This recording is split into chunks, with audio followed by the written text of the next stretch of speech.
संगे जइबे ससुरवा मिल जइबे हमर प्यार हम में जिंदा रहबो एगो कहल तू करी हमार गिलास के जर दी तुलसी वता गाय दी गिलास के जर दी तुलसी वता गाय दी पियावा के संगे जइबे ससुरवा मिल जइबे हमर प्यार हम में जिंदा रहबो एगो कहल तू करी हमार गिलास के जर दी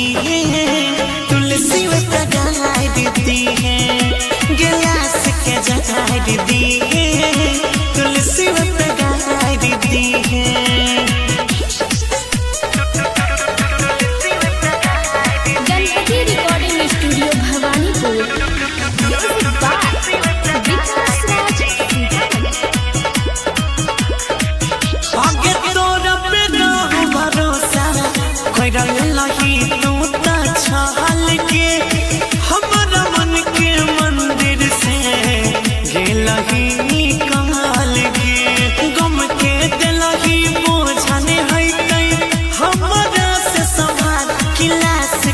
जर दी तुलसी वता गाय दी गिलास के जर दी तुलसी वता गाय दी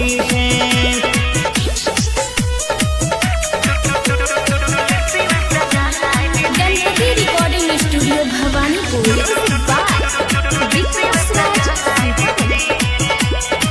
आगे जी के अब की करबई तोरा बिन हम अकेला मलिक राकेश जैन ने पैलौ